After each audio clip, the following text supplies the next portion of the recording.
the bit that takes all the time, because it's the bespoke bit. Investment agreements and so on, you don't draft them from scratch. I mean, what any lawyer might tell you, they really don't start, you know, there are two parties and off we go. You know, you take a model agreement, you take a precedent and you adapt it. With a disclosure letter, you've obviously got your template that you're gonna write about each warranty, but you've got no precedent to work off. You simply have to go with you know, the specifics for that company. So how do they work? You give the warranty, and then you're on the hook, is the short answer. And how much, and in how much financially on the hook, will depend on your agreement and the reasonableness or otherwise of your investors.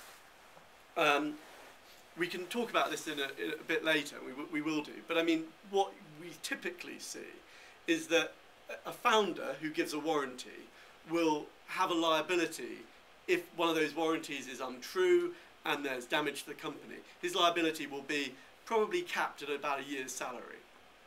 So, you know, whatever a founder of a startup that is got angel funding has a year's salary. I mean, that I've seen quite a large range in that number, but you know, the final number can be quite a lot. And frankly, to anyone, a year's salary is a significant number.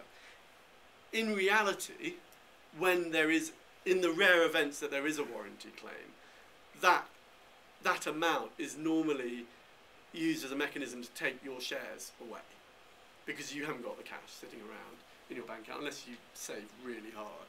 You won't have a year's salary just lying around. And so the chances are you've had a huge bust up with your investors. They made a warranty claim.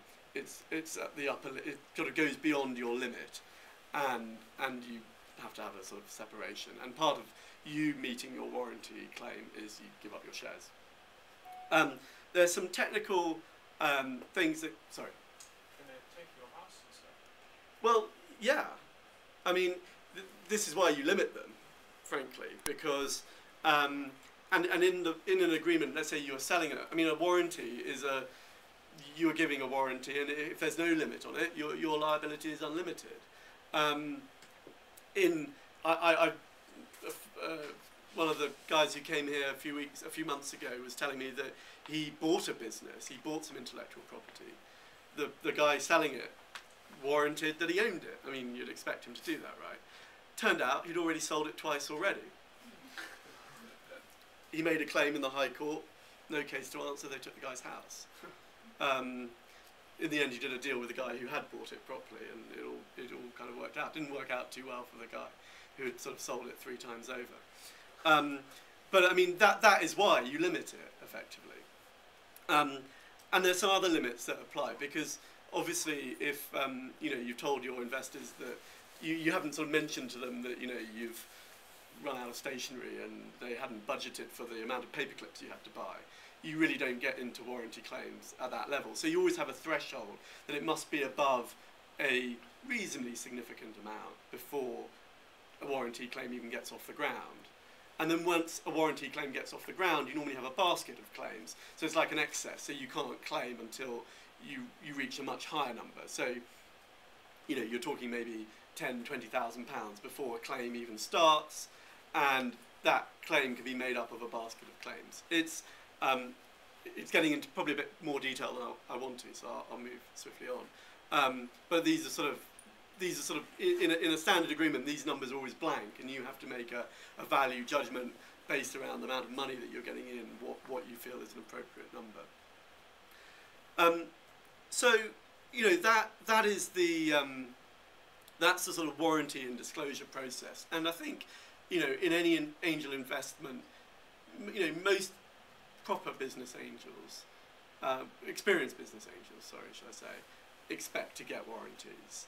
And they will say in your term sheet, you're going to give the standard warranties. And that's what it means. Okay, so, like Barry said, well, I was just going to say, someone's asked what kebab is, which I think we're coming to that. It's kebab time. Those of you who are at South by Southwest or were watching the South by Southwest tweets with a lot of attention might have a sense of what it's all about. It's been mentioned on occasion that the strength of Bootlaw is not the brains of Barry and I up here, but it's also the brain power that's in the room. And given that we've been rushed off our feet lately, we thought we'd leverage off that a bit tonight. At the kebab panel, the so-called kebab panel at the South by Southwest, they had what they called an unpanel, where they got people to take part in the panel on a slightly ad hoc basis. So you're going to hate me now, but I want everyone to stand up, if you wouldn't mind. Oh, just in time, Evan. Well done. So you are allowed to sit down if you've never been involved in any sort of fundraising in any capacity. You can sit down. Few honest people still standing. Okay, so of the people standing, put your hands up if you've been on the investor side. We've got one victim. And so have all the rest of you been on the investee side? Right, okay. So would you mind coming up and being on our unpanel as an investor representative? Yeah, that's fine. Oh, you've done an investment, Reg? No, Oh, I'm yeah. investee. Sorry. Investee. Yeah, come on, well done. Now, I need like maybe 2 volunteers who have been, well, you've already, and someone else who's closed an angel round into their company. You happy to talk about your? Yeah. We swap the panel. Oh yeah. Okay. Well, up you get, Greg. Come on. Okay. Everyone else to sit down. Okay. So, have we got any insightful tweets? I'll get that way. No, none so far. Okay, well, I'll show. Okay. So what we want to do is have a bit of a discussion about the sorts of things that you see typically in an angel deal. And we've got 2 people here who've got experience of being invested in, and 1 person who's got experience of investing. We had hoped to have a few more, but they kept dropping like flies this afternoon and saying they couldn't come, which is a shame. And then there's me and Barry who are obviously here to answer all your questions, and we've got our own views on things that we will chip in with as we go along as well. But I think the first topic that we're going to structure this a little bit more than the kebab panel at South by Southwest. You'll be relieved to hear. The first topic we just want to talk about is the sort of process you go through before you even get near a lawyer. The sort of how do you find an investment? How do you find an investor? What sort of stuff did you talk about at that stage? What detail do you go into? And in the sort of the spirit of these guys, we've brought them up the front because we're going to pick on them. But anyone else can speak up. And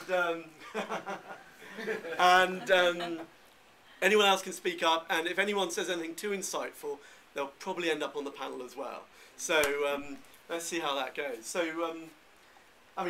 Greg, obviously, I know a little bit of the background to this, but do you want to say how you sort of first got together with your angel investor?